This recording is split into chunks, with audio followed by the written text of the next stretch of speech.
大家好，我是罗富强。今天我们聊的话题是美中没有回头路，两国将进入4大领域决胜阶段，狭路相逢勇者胜。据国内外多家媒体报道，美国参议院民主党人当地时间3日宣布，计划立法提高美国在科技、安全和台湾问题方面所谓对抗中国大陆的能力。据称将在未来几个月准备就绪。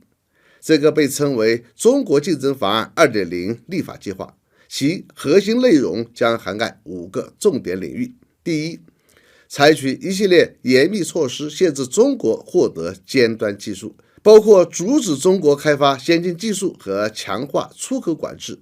第二，限制对华投资，包括禁止美国某些领域对华投资。拜登本月晚些时候将先行签署限制对华投资的行政令，收紧规则以阻止美国资本流向中国企业。第三，加大对关键技术的美国国内投资力度。第四，创建新的外援项目以对抗中国的一带一路倡议。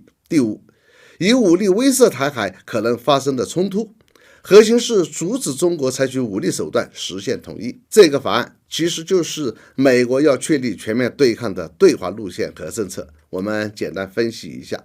第一，加大美国国内关键技术的投资力度，创建外援项目，我们可以理解为竞争。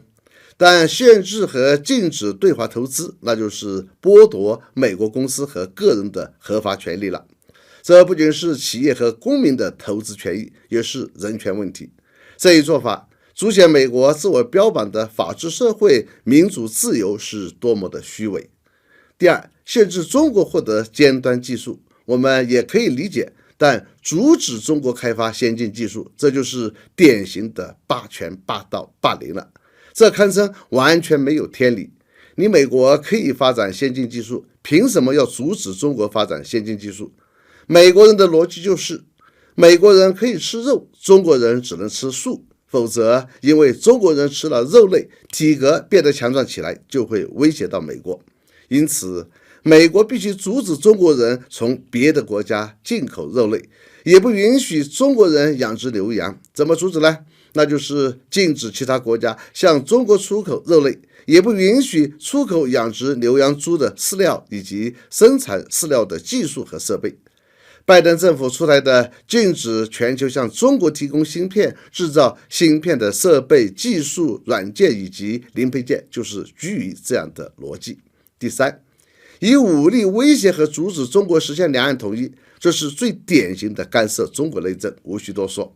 因为美国最害怕的就是中国实现完全统一，否则中国就将变得更加强大，美国就会失去套住中国脖子的绳索。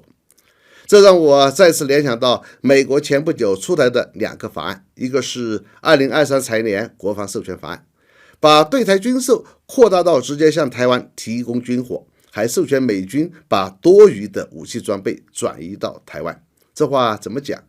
美国副防长前几天解释了，加速向台湾运送并库存更多的武器装备。美国这就是要用武力干涉台海的前期行动了。另一个是美国众议院通过了取消给予中国发展中国家定位和最惠国贸易地位的法案，也就是要大大加税，升级贸易战。这一切已经说明，美国已经正式把中国确定为全面对抗目标。美中关系已经没有回头路，美中两国未来将在技术、经济、军事、外交4大领域进入全面对抗并决胜的阶段。我们还能怎么做？只有抛弃一厢情愿的幻想，狭路相逢勇者胜。好，本期话题就到这里，我们下次见。